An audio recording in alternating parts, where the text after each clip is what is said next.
ધર્મના.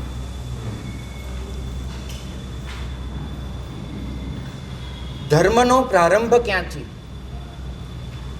આ પ્રશ્ન બહુ મહત્વનો છે. પ્રભુ વીરના જીવનમાં બનેલી એક ઘટના કહી અને આ પ્રશ્નનો જવાબ એ મેળવવાની મથામણ આરંભી.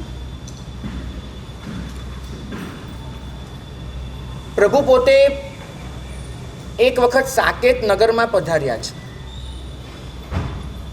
અને સાકેત નગર એની બહાર એમનું સમવસ્ત્રણ રચાયું છે. સાકેત નગરનો એક વેપારી છે જીનદેવ નામનો. એ પહેલા ક્યારેક કિરાત દેશમાં ગયો હશે. કોટી વર્ષ ત્યાંનું નગર અને દેશના રાજાનું નામ પણ કિરાત. કિરાત રાજા એને હીરાનો બહુ શોખ. રત્નો જ્યાં પણ દેખાય, જો ગમી ગયા, કોઈ સારી વસ્તુ નીકળી તો ક્યારે પણ પછી રકમ સામે વિચારવાનું નહીં. કોઈ પણ ભોગે એ રત્ન પોતાના ભંડારમાં આવવું જ જોઈએ. અને જીનદેવને કિરાત રાજાના આ શોખની પૂરેપૂરી ખબર. અને પોતે આખા ભારતનો શ્રેષ્ઠ રત્નનો વેપારી કહેવાય, ભગવાનનો પરમ શ્રાવક. એ પોતે રત્નોનો ખજાનો લઈ અને કિરાત આવ્યો. કિરાત રાજાને મળ્યો અને એની આગળ એને રત્નોનો ખજાનો ખુલ્લો મૂકી દીધો. રાજા એક રત્ન જુએ, બીજું ભૂલે, બીજું જુએ, પેલું ત્રીજું. અરે ભગવાન, આવા રત્નો! મહારાજ, પરખ હોય ને ત્યાં હું પેશ કરવાનો કોઈ આનંદ હોય છે, જ્યાં ત્યાં હું દેખાડતો પણ નથી આવા રત્નો. કિરાતે કહ્યું કે વેપારી, આજ સુધી મેં પૂછ્યું હશે કે આ રત્ન કેટલાનું અને જે રકમ કહી હશે એમાં ક્યારેક મેં કંઈ ઓછું વધતું કરાવ્યું હશે, પણ આજે તને કહું છું કે આખો ખજાનો મને જોઈએ છે. તું બોલીશ એનાથી વધારે મારે તને દેવું છે. અને જીનદેવને ભરપૂર સંતોષ થાય એટલું એને આપ્યું અને કીધું કે મારા ખજાનામાં કેટલાય રત્નો પડ્યા છે, મને લાગે છે કે તારા જેવી પરખ કોઈની પાસે નથી, તો થોડા દિવસ મારા રાજ્યમાં રોકાઈ જા અને મારા રત્નોની પરખ કરીને જા. જીનદેવ રોકાયા. રત્નો એટલા 15-20 દિવસ નીકળી ગયા એને કિરાતમાં. પણ એ 15-20 દિવસ રોજે બપોરે રાજાએ સવારે રાજકાજ પતાવી દીધું હોય, ખાઈ પીને પરવારી ગયા હોય, થોડો આરામ થઈ જાય એટલે 2-2:30 વાગે એ રત્નોની પરખ શરૂ થાય. અને એમાં ને એમાં જે 3-4 કલાક વીતે રોજના, જીનદેવે રાજાને કોઈક અંશે મિત્ર બનાવી લીધા, એના દિલમાં સદભાવ જગાડી દીધો. જીનદેવે કીધું કે વેપાર કરવા તો આવ્યો જ છું, એની ના નહીં, પણ વેપારની સાથે ને સાથે, ધંધાની સાથે ને સાથે ક્યાંક ધર્મનો વેપાર પણ કરી લેવો છે. એને સદભાવ પમાડ્યો, ધર્મની કોઈ વાત નથી કરી, પણ રાજાનું જીવદળ એને હળું કર્મી લાગ્યું. શ્રાવક જ્યાં પણ જાય વિચાર તો એક જ હોય કે કોઈક રીતે જૈન ધર્મની વાત મૂકીને આવું, કોઈક રીતે સામેવાળાના દિલમાં જૈન ધર્મ માટેનો અહોભાવ અને સદભાવ જગાડીને આવું. એને સાકેતના રાજા શત્રુંજય એને કીધું કે રાજન, એક જૈન શ્રાવકના નાતે તમને કહું છું, તમે પ્રભુના ઉપાસક, હું પણ મહાવીરનો ઉપાસક. એક કામ કરો, કોઈક રીતે કિરાતને આમંત્રણ આપી અને સાકેતમાં બોલાવો, આપણે ત્યાં પધરાવો. અહીં એની આજુબાજુ જેટલા પણ લોકો છે ને, મંત્રીઓ, સેનાપતિ, બધા નાસ્તિક છે. હું ગમે તેટલી મહેનત કરીશ પણ બધું ધોવાઈ જશે. આપણે ત્યાં આવશે, આખો માહોલ જુદો હશે. તમે રાજા છો, રાજા બોલાવી શકે, તમે બોલાવો. અને શત્રુંજયે કોઈક પ્રયોજન ઊભું કર્યું, ખર્ચી નાખ્યા થોડાક રૂપિયા અને એમાં એણે 5-7 રાજાઓને આમંત્રણ આપ્યું. એમાં કિરાતને પણ બોલાવ્યા. આવ્યા કિરાત. અને શત્રુંજયે ગોઠવણ એવી કરી હતી કે 15-20 દિવસ કિરાતને રોકાવવું પડે. અને સમય એવો પસંદ કર્યો હતો કે એની પાસે જે સમાચાર હતા કે આ દિવસોમાં પ્રભુ વીર વિચરતા વિચરતા આ બાજુ પધારી શકે છે, એની સંભાવનાને નજરમાં રાખી પ્રાર્થના એ જ કરે કે પ્રભુ પધારે. અને એની પ્રાર્થના પ્રભુએ સાંભળી.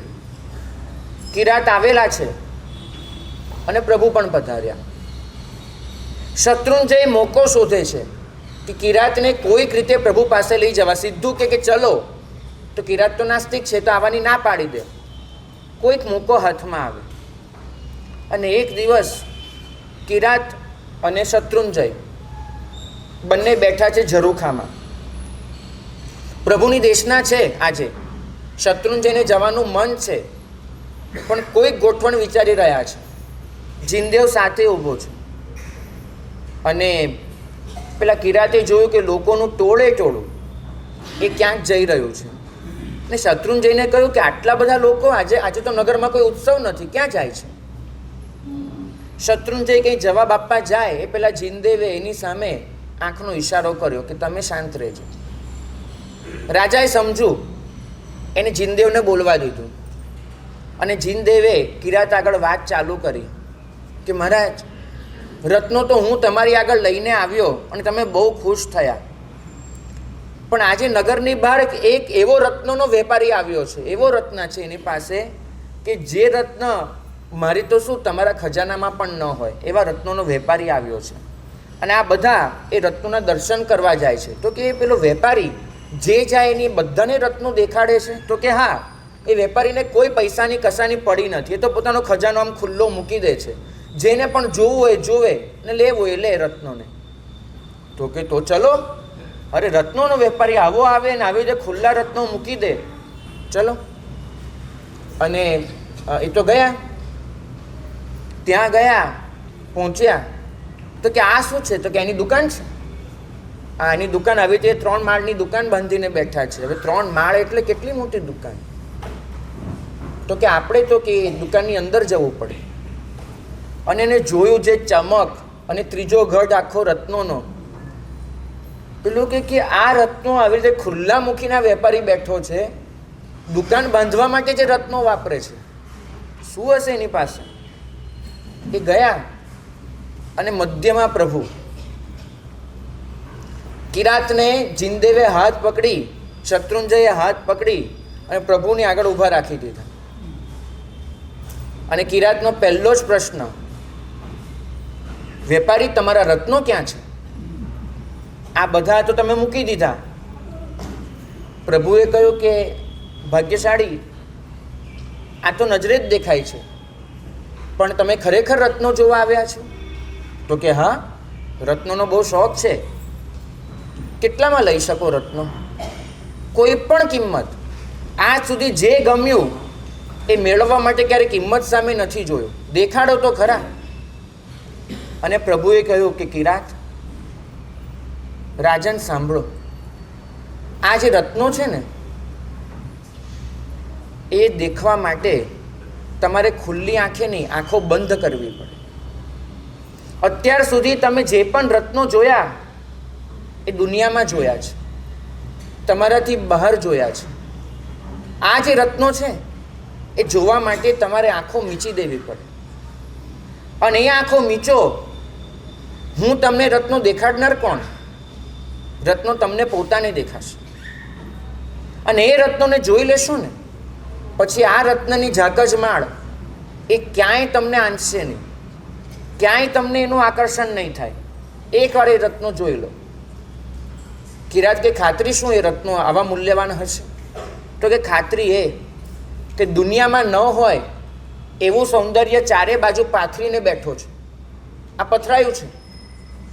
અને છતાંય તમે આ દરેકની સામે જુઓ, બધા આંખો મીચીને ડૂબી ગયા છે. જો આટલા સૌંદર્યની વચ્ચે પણ આંખો મીચીને અંદર ડૂબી જવાતું હોય તો અંદરનું સૌંદર્ય, અંદરના રત્નો એ કંઈક વધારે જ હશે ને ભાઈ. શાસ્ત્ર ફરમાવે છે, આવશ્યક ચૂર્ણીમાં લખ્યું છે કે એ દિવસે કિરાતે જે રત્નો ખરીદ્યા, એ જે રત્નો જોઈ લીધા, એ પછી ક્યારે પણ એ પોતાના નગરમાં પાછો ન ફર્યો. એ રહી ગયો, પ્રભુના માર્ગનો યાત્રી બની ગયો. સાચો વેપાર એને એ દિવસે કરી લીધો. ભાગ્યશાળી ચોમાસું આવે છે ને, એ રત્નોનો વેપાર કરવા આવે છે. 8 મહિના આ દુનિયામાં આપણે બધું શોધતા જ ફરીએ છીએ. ક્યાંક કશું આકર્ષે છે, ક્યાંક કશુંક મોહ જન્માવે છે, ક્યાંક કશાકની ઈચ્છા, ઝંખના, ઈશના, વાસના, જેટલા પણ શબ્દો વાપરો બધું જ થતું હોય છે. આ 4 મહિના આવે છે આંખો મીચીને અંદરની વસ્તુ જોઈ લેવા માટે. એટલું નક્કી માનજો કે સ્વ સિવાયનું કંઈ પણ આકર્ષે એ બધું જ આખરે તમને મલિન બનાવવાનું, એ તમને અશુદ્ધ બનાવવાનું. ભલે વસ્તુ ગમે તેટલી શુદ્ધ હોય, એ જ્યારે ભેગી મળે છે ને ત્યારે અશુદ્ધ જ કરે. મનહરલાલ દૂધ વેચવાનો ધંધો કરે, દૂધ વેચવા જાય, પ્રામાણિકતા પૂરેપૂરી. બેને કહ્યું કે ભાઈ મનહરલાલ, આ દૂધ આટલું પતલું કેમ આવે છે? તું કંઈ ભેળસેળ કરતો લાગે છે. અરે હોય નહીં, મારા દૂધમાં કોઈ ભેળસેળ ન મળે. તો એટલે પાણી ઉમેરે તો એવું લાગે છે. તો કે બેન, પાણી એટલે એકદમ ચોખ્ખું પાણી ઉમેરવાનું, બિસ્લેરી ઉમેરવું, એના સિવાય કોઈ પાણી ઉમેરતો જ નથી. ઉમેરવાનું તો ચોખ્ખું ઉમેરવાનું. ભાગ્યશાળી દૂધમાં બિસ્લેરી પાણી ઉમેરી એને ભેળસેળ કહેવાય કે ન કહેવાય? કહેવાય. જ્યાં પણ સ્વ સિવાયનું કશું પણ મળે છે એ અશુદ્ધિ જ હોય છે, એ ભેળસેળ જ હોય છે. ભલે ભેગું મળનારું ગમે તેટલું ચોખ્ખું હોય, આખરે મલિનતા જ જન્માવીને જાય છે. તકલીફ એ થાય છે કે જે 24 કલાક આપણી સાથે છે આત્મા, એનો પ્રેમ ક્યારેય જાગતો નથી. અને જે ક્યારેય 24 કલાક સાથે રહેવાનું નથી, એ તમામ વસ્તુ એ આપણને આકર્ષે છે, મૂંઝવે છે, એનો પ્રેમ જાગતો રહે છે, એની ચાહના જાગતી રહે છે. કદાચ આજે ઔષધ લીધો છે, સામાયિક કર્યું છે, દેશાવકાશિક કર્યું છે, સંસાર તત્પૂરતો છૂટ્યો છે. પણ જરૂરી નથી કે સંસાર છૂટે એની સાથે સંસાર માટેનો લગાવ પણ છૂટી જાય.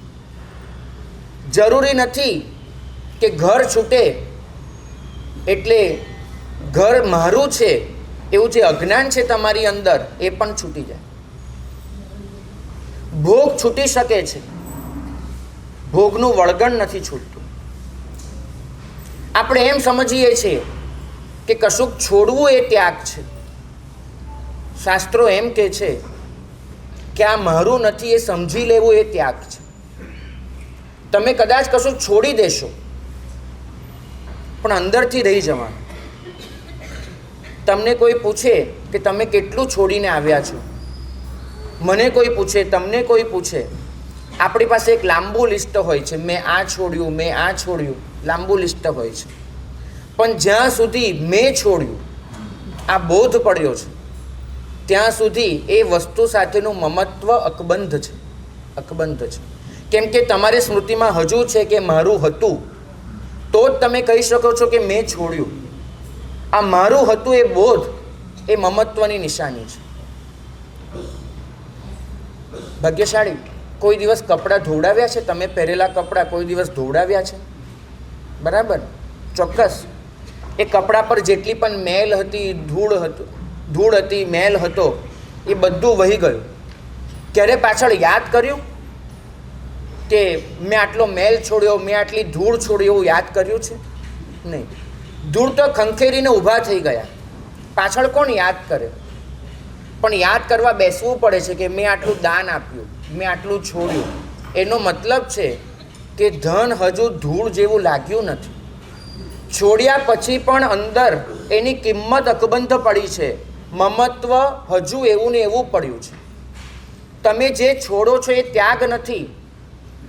જેના વિશે સમજી લો કે આ મારું નથી, એ ત્યાગ છે.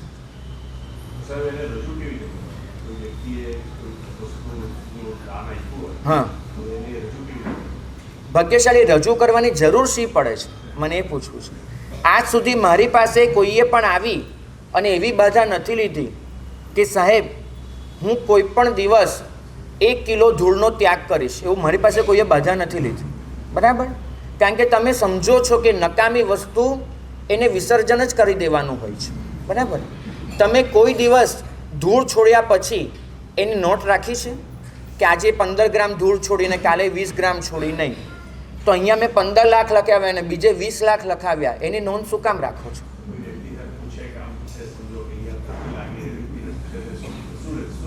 ખાલી એટલું જ કહેવાનું કે જે મારું નહોતું એ મેં સમજી લીધું કે આ મારું નથી, અને સંઘે સમજાવવામાં સાથ આપ્યો.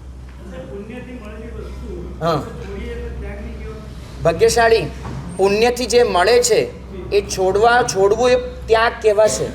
પણ છોડ્યા પછી પણ મનમાં જે રહી જાય છે ને કે મેં છોડ્યું, આ જે વળગણ પડ્યું રહે છે, એ ખરેખર સાચું કહું છું. હું ક્યારેક એક કથા કહેતો હોઉં છું, આજે પણ કહું કે એક રાજાએ એક એવી કોમ્પિટિશન રાખી હતી કે મારે ગુરુ પસંદ કરવા છે, અને ગુરુ એ પસંદ કરવા છે કે જેને સૌથી મોટો ત્યાગ કર્યો હોય, મારે એ પસંદ કરવા છે ગુરુ.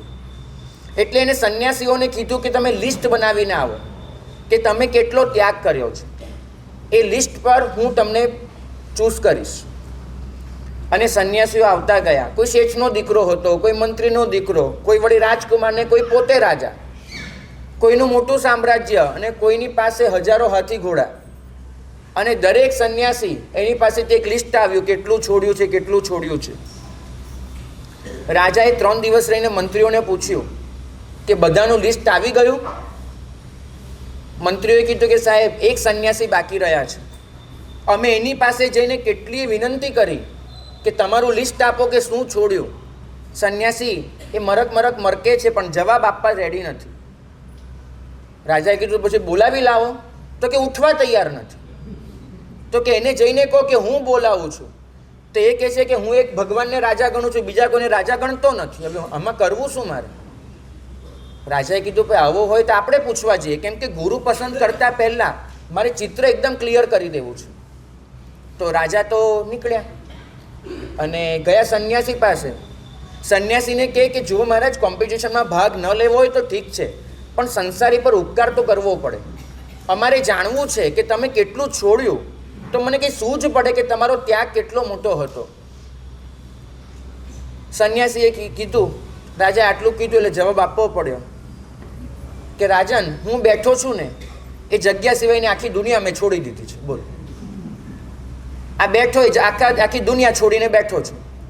રાજાએ કીધું કે આ સાચા ગુરુ, આનાથી મોટો ત્યાગ કોઈએ નથી કર્યો. તમે જ્યારે સામાયિક લો છો ને ભાઈ, ત્યારે આ જે બાઉન્ડ્રી બાંધી છે ને કટાસનાની, એ સિવાયની આખી દુનિયાનો ત્યાગ કરી દેતા હો છો. પછી યાદ શું કરવાનું 15 લાખ ને 20 લાખ? આખી દુનિયા છોડીને બેઠા છો. બરાબર?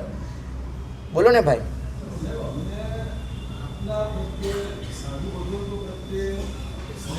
હા, બરાબર. હા,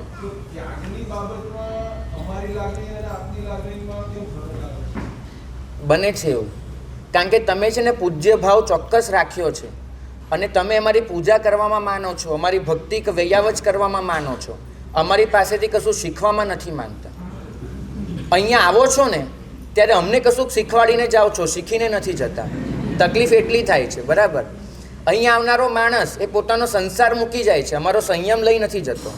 આ વસ્તુ બને છે. ભાગ્યશાળી સુખ મેળવી શકાય છે. પહેલાં તો આ ગેરસમજ દૂર કરી નાખો. સુખ ક્યારે મેળવવાની વસ્તુ હતી જ નહીં. સુખ તો આખરે તમારી અંદર છે એ સમજી લેવાની વસ્તુ હતી. સુખ તમારો સ્વભાવ છે એ સમજી લેવાનું. હજારો વખત, લાખો વખત, કરોડો વખત, અબજો વખત જે પણ શબ્દ વાપરો, આ બધો જ ધર્મ આપણે સૌ કરી ચૂક્યા છે. પણ એ બધું કરવા છતાં કોઈ દિવસ ક્રાંતિ નથી થઈ. આત્માએ જે કૂદકો લગાડવાનો હતો એ નથી લાગ્યો. બસ તમે જ્યાં છો ત્યાં જ ફરી રહ્યા છો, ત્યાં જ અટકી રહ્યા છો. તમે એક વસ્તુ વિચારજો, 16મા ભવમાં પ્રભુ વીરે વિશ્વભૂતિ તરીકે જન્મ લીધો છે. કોઈ ઘટના એવી બને છે કે જેમાં એને સંસાર તરફ નફરત જાગે છે, વૈરાગ્ય નહીં, નફરત. અને બગીચાની બહાર એક કોઠાનું ઝાડ છે, એ કોઠાના ઝાડને એક મુક્કો લગાડે છે અને તાકાત એટલી છે કે એક મુક્કાથી આખા વૃક્ષના કોઠા, એના ફળ નીચે ગબડી પડે છે, પડી જાય છે, ખરી પડે છે અને બોલી દે છે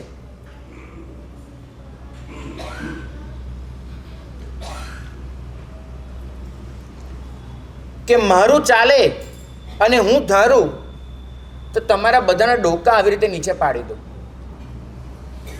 પણ નથી જોઈતો આ સંસાર. અને એ તિરસ્કાર, એ નફરત, એ ઘૃણા, સંસારનું સાચું સ્વરૂપ સમજી લીધો છે, વૈરાગ્ય નહીં. પણ સંસારમાં આવું બને છે, જેમ પેલો બાળક હોય ને, એને મમ્મીએ કંઈ બોલ્યું હોય એટલે પગ પછાડી અને પછી એમ કે આજે નથી ખાવું, થાળીને ધક્કો મારી દે અને હડસેલીને નીકળી જાય. એવી રીતે સંસારને હડસેલો મારી અને નીકળી ગયા. અને પછી 1000 વર્ષ દીક્ષા લીધી એ દિવસથી 1000 વર્ષ સુધી માસક શમનના પારને માસક શમન. અહીં તો એક કરીએ ને તો આખી જિંદગી યાદ કરીએ કે ભાઈ આપણે માસખમણ કરેલું. 1000 વર્ષ સુધી માસક શમનના પારને માસક શમન. અને 1000 વર્ષના અંતે મથુરા નગરીમાં ગોચરી માટે પધાર્યા છે. અને ત્યાં પેલા વિશાખા ભૂતિ આવ્યા છે, બરાબર. મહારાજને કશો જ ખ્યાલ નથી, પોતે જઈ રહ્યા છે અને રસ્તામાં અચાનક જ ગાય આવી અને ઢીંક મારી દે છે અને મહારાજ ગબડી પડે છે, વિશ્વભૂતિ ગબડી પડે છે. અને વિશાખા ભૂતિ 1000 વર્ષ જૂનું યાદ કરે છે. વિશાખા નંદી 1000 વર્ષ જૂનું યાદ કરે છે કે ક્યાં ગયું પેલું કોઠાવાળું બળ, ક્યાં ગયું. અને વિશ્વભૂતિને અંદર એટલું તો લાગી ગયું એ વિશાખા નંદીનું વચન, ઊભા થયા, ગાયને શિંગડાથી પકડી ગોળ ફેરવી અને ઉછાળી દીધી. ગાયને ધરતી પર પડીને મરવા તો ન દીધી, ઝીલી લીધી, સાચવીને મૂકી દીધી. પ્રશ્ન એ છે મારો કે 1000 વર્ષમાં વિશ્વભૂતિનો જીવ એને મોક્ષ માર્ગમાં એક ડગલું પણ આગળ વધ્યું છે, આગલું ભર્યું છે નહીં.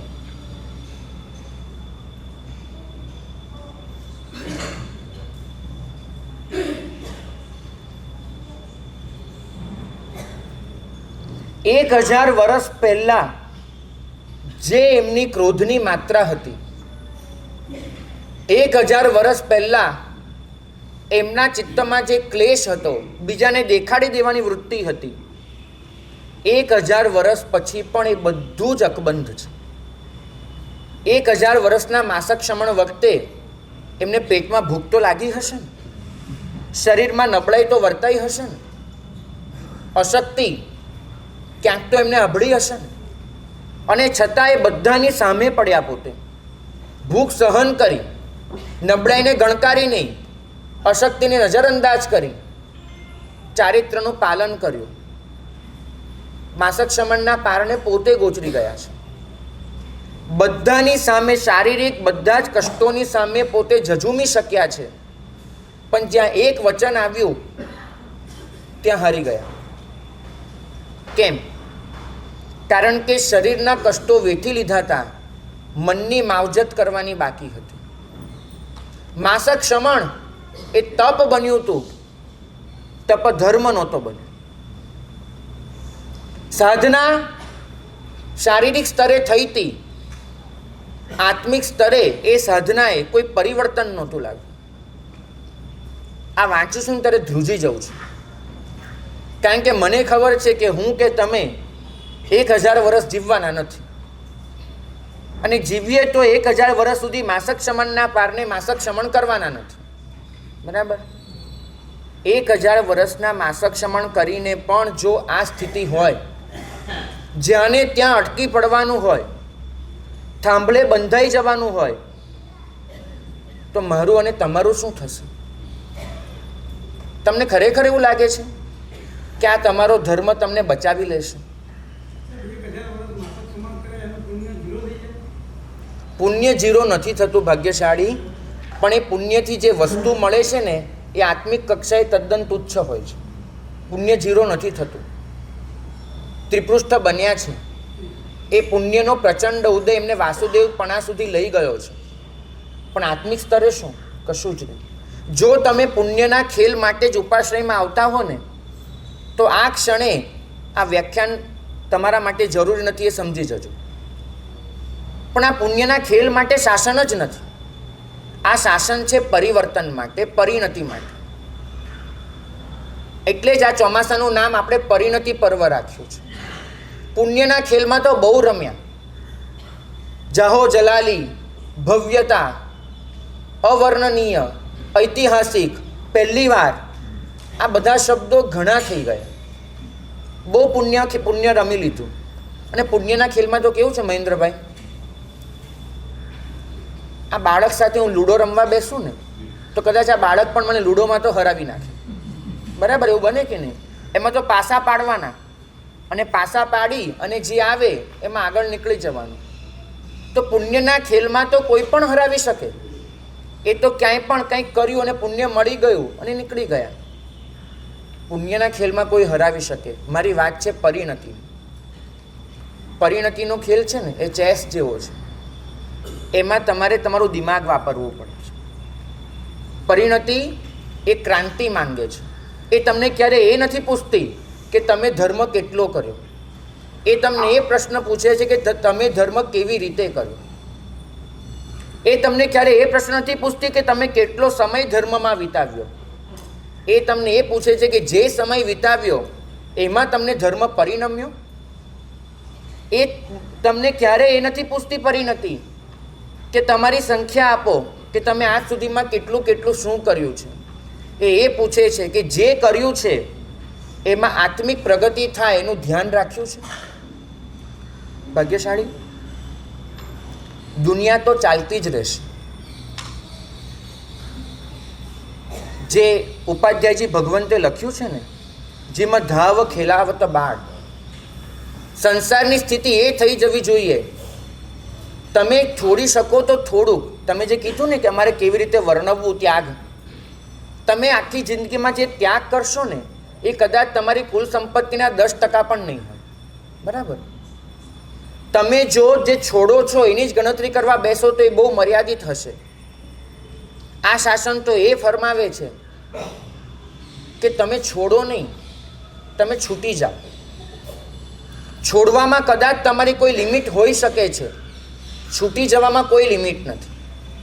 તમારે છોડવાનું તો છે જ, પણ એથી પહેલાં છૂટી જવાનું છે.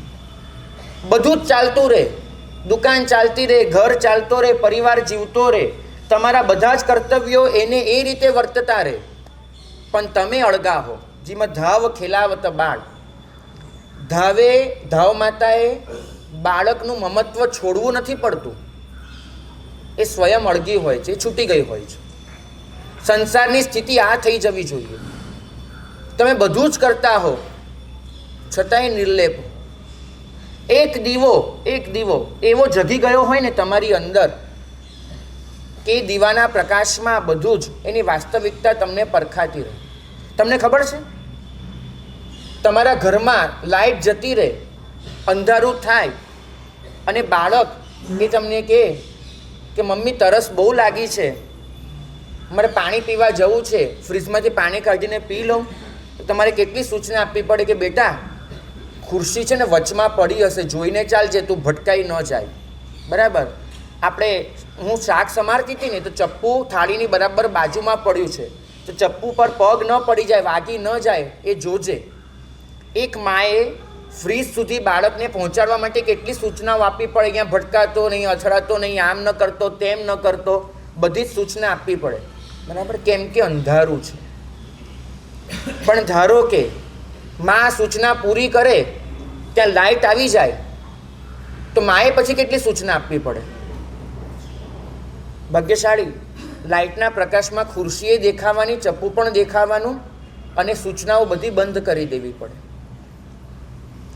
અમારે આટલી બધી સૂચનાઓ તમને એટલે આપવી પડે છે કે આ સંસારમાં અહીંયા જોતા નહીં, અહીંયા જતા નહીં, આમ કરતા નહીં, આ ખાતા નહીં, આ પીતા નહીં, આ બધી સૂચના એટલે આપવી પડે છે કે તમારી અંદર દીવો નથી,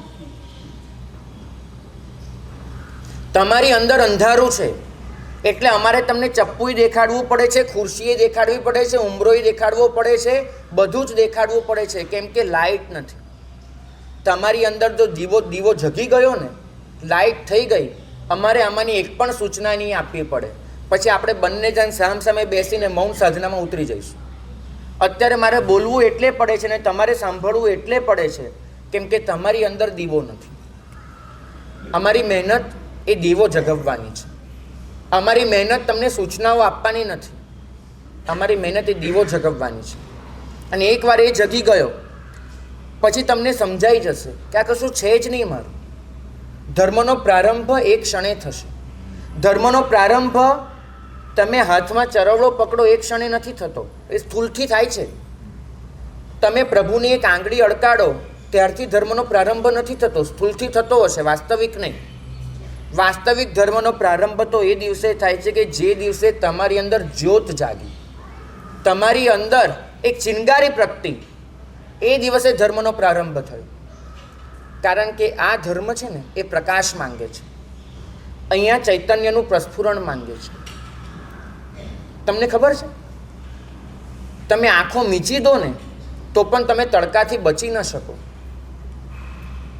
સત્ય તો તડકા જેવું હોય છે. એકવાર જો દીવો જાગી જાય પછી તમે ગમે તેટલી આંખો મીચો. અત્યારે તમે જુઓ, હું આંખો મીચી દઉં, આંખો પર આંગળી પણ મૂકી દઉં, બધું કરું, તોય મને આ પ્રકાશ હોવાના લીધે આંખો આગળ લાલાશ દેખાશે, પ્રકાશ દેખાશે. તમે આંખો મીચીને પણ પ્રકાશને અટકાવી ન શકો, એ અંદર આવી જ જાય, ભલે થોડો તો થોડો. એ જ રીતે એકવાર જો અંદરનો દીવો જાગી ગયો પછી સંસારનું કોઈ પણ નિમિત્ત આવશે. કદાચ બને કે આંખો મીચાઈ ગઈ, કદાચ બને કે આપણે મોહમાં પડી ગયા, કદાચ બને કે વાસના ઉઠી ગઈ, કંઈ પણ બન્યું, તમારી અંદરનો એ દીવો એ તમને ક્યાંક ને ક્યાંક પ્રકાશ આપતો રહેશે. હરિભદ્ર સુરી મહારાજે યોગ દૃષ્ટિમાં ફરમાવ્યું છે. આપણે જેની શનિવારથી વાંચના શરૂ કરવાના છીએ 7 થી 7:45, એ યોગ દૃષ્ટિમાં ફરમાવ્યું છે કે સમ્યક્ત્વી જીવ એની કરની નિકૃષ્ટ કક્ષાની હોઈ શકે છે. અધમમાં અધમ કક્ષાનું કૃત્ય સમ્યક્ત્વી જીવ કરી શકે છે, પણ એ કરતી વખતે પણ એનો અંદરનો દીવો તો જગતો રહેશે અને એને કહેતો રહેશે કે આ ન કરાય. પરિણામ એ આવશે, પાપ થશે, રાચી માચીને નહીં થાય. અધમ કૃત્ય થશે, અધમતાનો પ્રવેશ નહીં થાય. જઘન્ય અપરાધ થશે, આત્મા જઘન્ય દશાએ નહીં જાય. અને પરિણામ એ આવશે કે બધું જ કરવા છતાં પણ કર્મબંધ અલ્પ રહેશે, કેમ કે દીવો જગેલો છે. અમારી મહેનત, આ પાઠ પર બેસનારા કોઈ પણ ભગવંતની મહેનત તમારી અંદર એ દીવો જગવવાની હોય છે. બાકી આ બધું તો તમે અનંતકાળથી કર્યું, મેં પણ કર્યું, તમે પણ કર્યું. અમે ઓઘા મેરુ પર્વત જેવા લીધા એવું કહેવાય છે, બરાબર? ઓઘા મેરુ પર્વત જેટલા લીધા, તો તમે ચરવડા કેટલા લીધા હશે? ઓઘા જેટલા, જો મેરુ પર્વત જેટલા ઓઘા હોય તો ચરવડા હિમવંત પર્વત કેવો કઈ કેટલો, મેરુ કરતાય નહીં, મેરુ તો બધો મોટો છે સૌથી, પણ બધા જ પર્વતનો સરવાળો કરો એટલા કદાચ ચરવડા થયા હશે. શું ફરક પડ્યો? કદાચ આવતા ભવમાં પણ તમારે આ જ સાંભળવું છે. ફરીવાર આવી રીતે કોઈક મહારાજ સાહેબના વ્યાખ્યાનમાં બેઠા હો, આવી જ રીતે સામાયિક લઈને ચરવડો મુપત્તિ લઈને બેઠા હો, અને એ મહાત્મા પણ એમ જ કે ભાઈ તું અનંત ચરવડા કરીને આવ્યો, તો બસ આ જ રીતે આ ભવ પૂરો કરવો છે? નહીં. ક્રિયા સાથે ક્રાંતિને જોડવી છે, ક્રિયાને પ્રક્રિયા બનાવવી છે. નક્કી કરી લો. એક વસ્તુ માનજો કે જ્યાં સુધી આ સંસારનું સાચું સ્વરૂપ એ તમને સમજાશે નહીં, ત્યાં સુધી આ બધી જ પડોજણ એ ચાલુ જ રહેવાની છે. બધું જ ચાલુ રહેવાનું છે. પ્રભુ એટલું જ કહે છે, જ્યારે જ્યારે પ્રભુનું ચરિત્ર લખાયું છે કોઈ પણ શાસ્ત્રમાં, કોઈ પણ ભગવાનનું, એક વિશેષણ અવશ્ય વપરાયું છે કે ભારંડ પંખીની જેમ અપ્રમત્ત હતા. આ લખાયું છે. ભારંડ પંખી અપ્રમત્ત એટલે શું?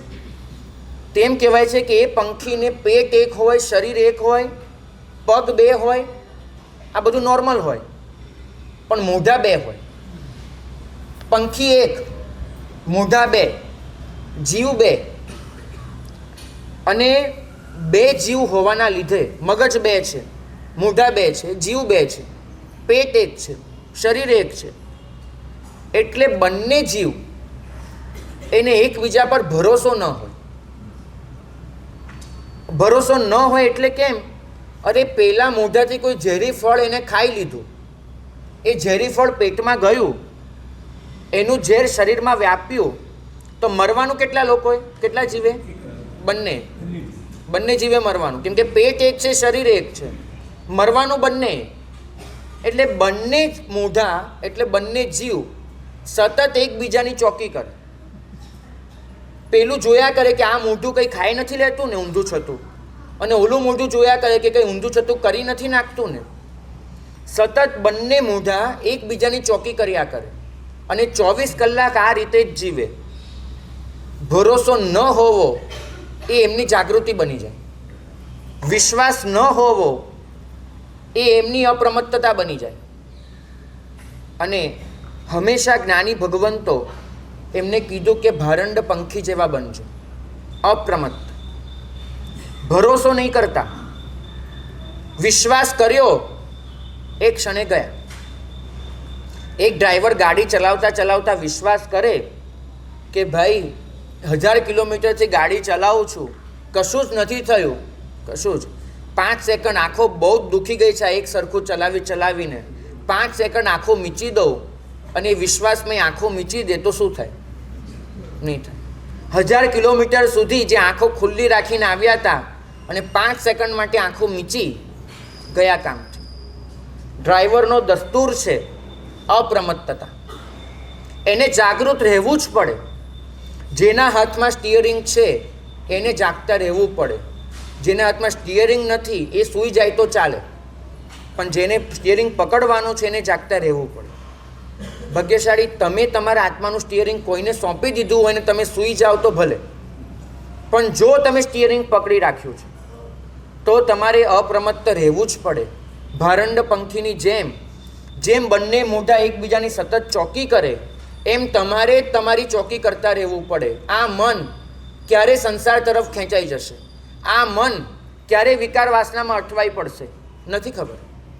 સતત જોતા રહેવું, સતત જાગૃત રહેવું બહુ જરૂરી છે. નળ રાજા માટે એમ કહેવાય છે કે એની વીરતા એટલી, એની હાથ એવી વાગે કે નળ ક્યાંય પણ જાય ને તો આખા રાજ્યમાં બૂમ પડે, એ નળ આવ્યો. બરાબર? એ આવતા પહેલાં એની નોંધ લેવાય કે નળ આવી રહ્યો છે. આપણા જીવનમાં પણ આવું બનવું જોઈએ. અંદર હજુ હલચલ મચે ને, વિચારના સ્તરે પહોંચે પહેલાં અંદર હલચલ મચવાની શરૂ થાય, ત્યાં જ તમને ખબર પડવી જોઈએ કે પાપનો પ્રવેશ થયો. આ શૈતાન આવ્યો, મારે એને રોકવાનો છે.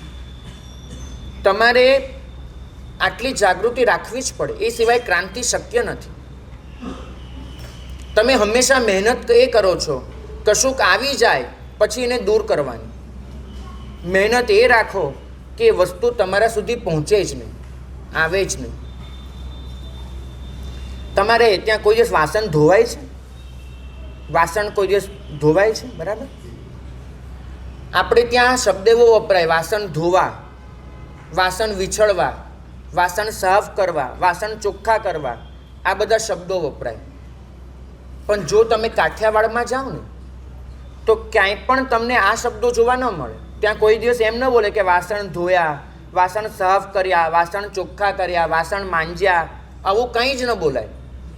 ત્યાં એમ કહેશે વાસણ અજવાળ્યા, વાસણ અજવાળવા. ત્યાં વાસણ ધોવા માટેનો શબ્દ છે વાસણ અજવાળવા. આનું તમને અંગ્રેજી ક્યાંય નહીં મળે. બરાબર? તમારે ત્યાં અંગ્રેજીમાં ટુ વોશ વગેરે કંઈ પણ ધાતુ હશે, વર્બ હશે, પણ વાસણ અજવાળવા. બેન ક્યાં ગયા છે? તો કે વાસણ અજવાળવા ગયા છે. આનો મતલબ શું થાય? રાખ ઘસે અને વાસણ પરની મલિનતા દૂર થાય, અને દૂર થાય એટલે વાસણ ચમકી ઉઠે. વાસણ અજવાળવા ગયા છે. ભાગ્યશાળી, કદાચ આ ચોમાસું કોઈ પૂછે કે શેના માટે, તમે શેમાં પસાર કરવાના છો, તો એવું ગણાવવા નહીં બેસતા. કોઈ પૂછે ને કે ભાઈ આ ચોમાસાના કયા તમારા શું વિચાર્યું છે, તો આવું બધું ગણાવવા નહીં બેસતા. એ તો કરવાનું જ છે આપણે, કે અમે માસક શમન કરીશું, અમે સિદ્ધિ તપ કરીશું, અમે આ કરીશું, અમે આ કરીશું. આ બધું તો છે જ. અમે 1.5 મહિનાના ચોવિયાર કરીશું, 4 મહિના ચોવિયાર કરીશું, 1.5 મહિનો બહારગામ નહીં જઈએ. આવા જેટલા પણ નિયમો હોય, આજે હું છેલ્લે આપવાનો જ છું, તે બધા પણ એ ગણાવવા નહીં બેસતા. કોઈ પૂછે તો કહેજો કે આ ચોમાસું વાસણ અજવાળવાનું હતું, અંદરનું છે ને એ વાસણ, એને અજવાળવાનું હતું, એને ચમકતું કરવાનું હતું. તમારી દરેક ક્રિયા, તમારો દરેક વિચાર એ વાસણ અજવાળવામાં વપરાવો જોઈએ. અહીંયા પ્રભુએ એક ધ્યાન આપ્યું છે જેનું નામ છે સંસ્થાન વિચય. ધર્મ ધ્યાનનો એક પ્રકાર છે સંસ્થાન વિચય. હમણાં સંસ્થાન વિષય વિશે વાંચવાનું થયું હતું. ભાગ્યશાળી, આ પ્રશ્નનો જવાબ તો બહેનો આપી દેશે, વાસણ એટલે શું.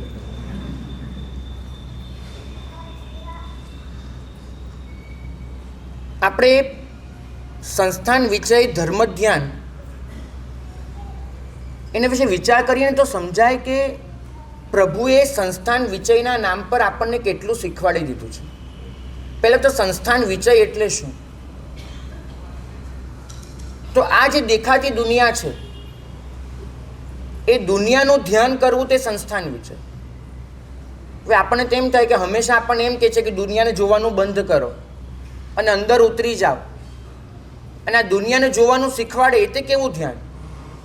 પણ સંસ્થાન વિચય એ ખરેખર દુનિયાને જોવાનું ધ્યાન છે. દુનિયાને દેખાશે એ જ દુનિયા કે જે સામાન્ય જીવને દેખાતી હતી, એ જ દુનિયા તમને પણ દેખાશે. એ દુનિયા ધર્મ ધ્યાનમાં ઉતરેલા, સંસ્થાન વિચય ધર્મ ધ્યાનમાં ઉતરેલા સાધકને પણ દેખાશે. પણ દુનિયા જોવાનો પ્રકાર બદલાઈ જશે. હમણાં એક પ્રાર્થના વાંચી, એક મહાત્માએ પ્રભુ આગળ પ્રાર્થના કરી હતી. ગઈકાલે જ વાંચવાનું થયું. હૃદયને એવી સ્પર્શી ગઈ. એમને લખ્યું કે પ્રભુ, તે એવી આંખો તો આપી કે જેનાથી હું તને જોઈ શકું. તે એવી આંખો તો આપી કે જેનાથી હું તને જોઈ શકું, પણ મને હવે એવી આંખો આપ કે તું જે રીતે દુનિયાને જુએ છે એ રીતે હું જોઈ શકું. આપણે દર્શન કરવા જિનાલયમાં જઈએ, પ્રભુને તો જોઈ લઈશું,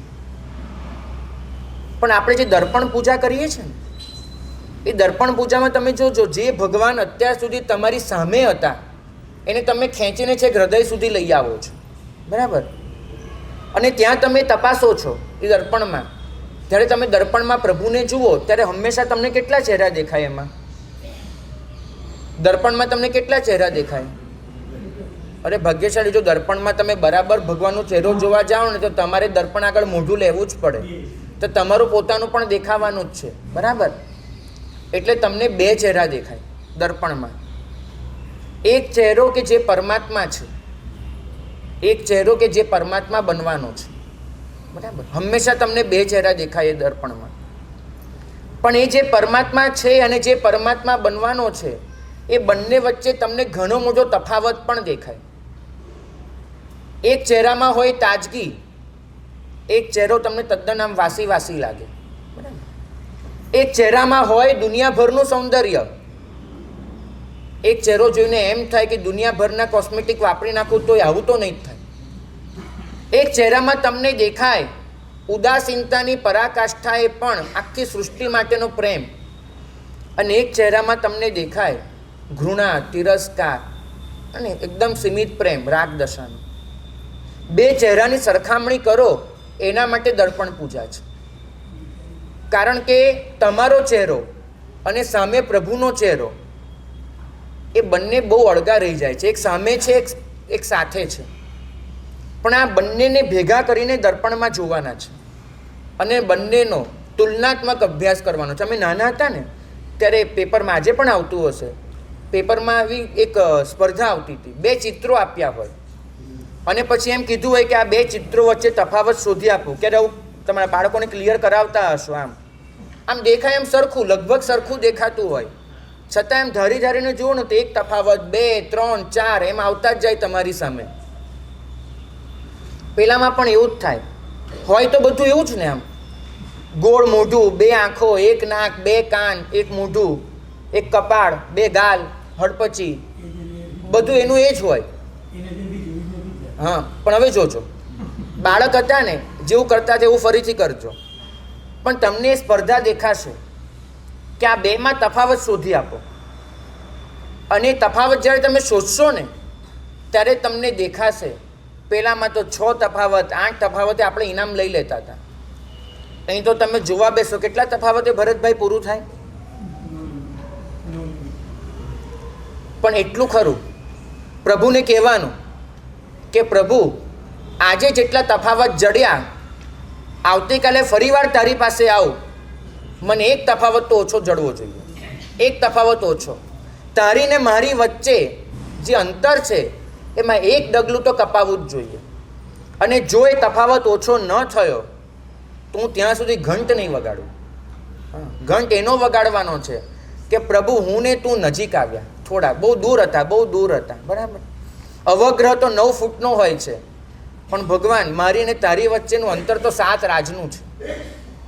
તો ભગવાન એક ડગલું નજીક આવ્યો અને એનો ઘંટ વગાડું છું. આખી દુનિયાને આનંદની જાણ કરું છું વગાડી વગાડીને કે મારી ને એની વચ્ચેનો એક તફાવત ભૂંસાઈ ગયો છે.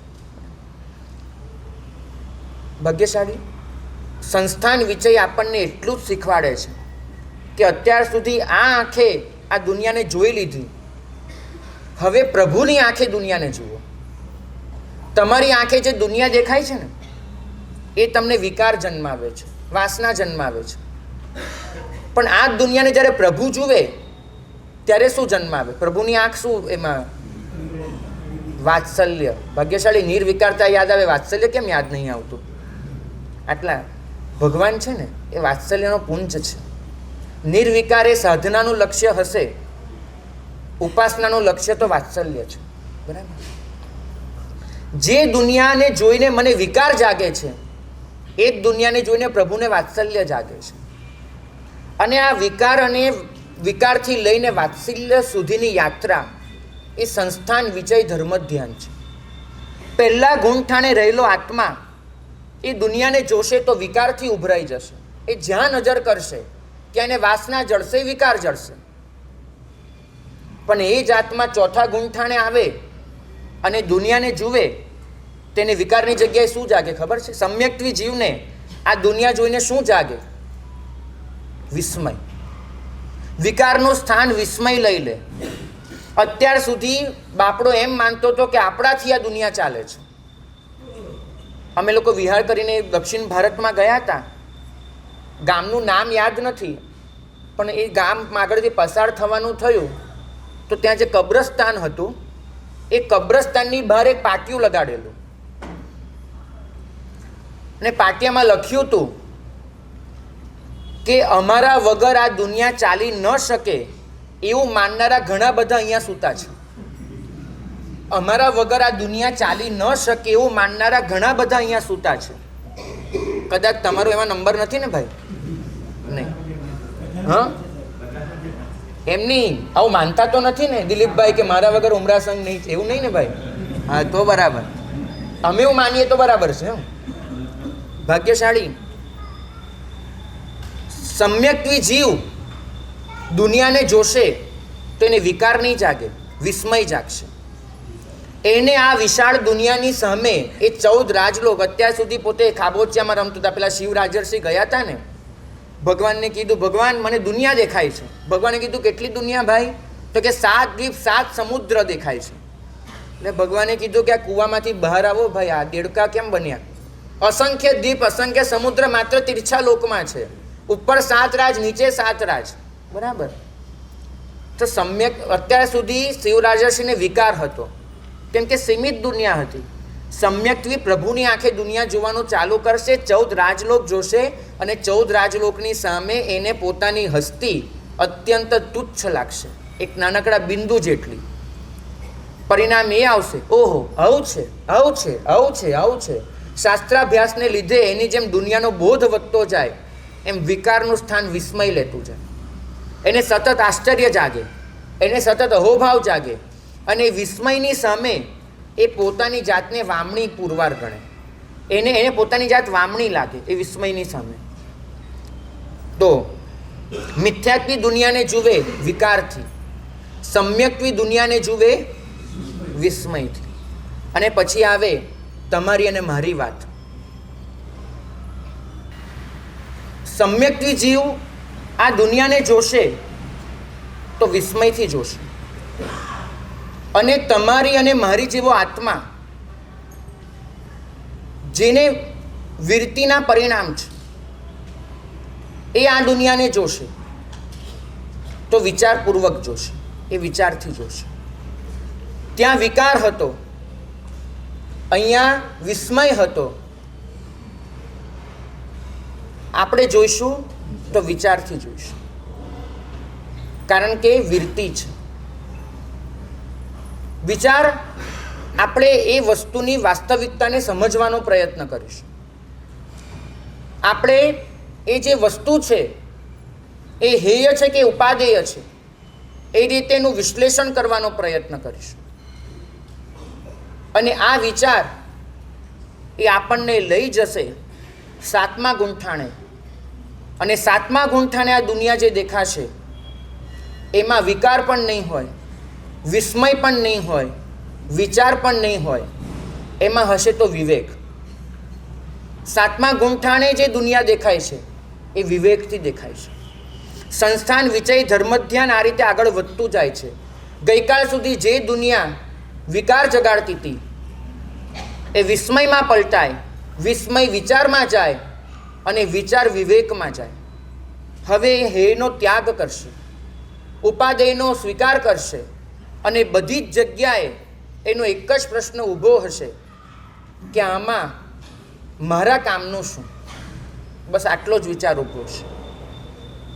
તો વિસ્મયથી વિચાર, વિચારથી વિવેક, એ જીવ આગળ વધે, 8મા ગુંઠાણે શ્રેણીમાં જાય. એનું સંસ્થાન વિચય એ વિવેકથી આગળ જશે વિચ્છેદમાં.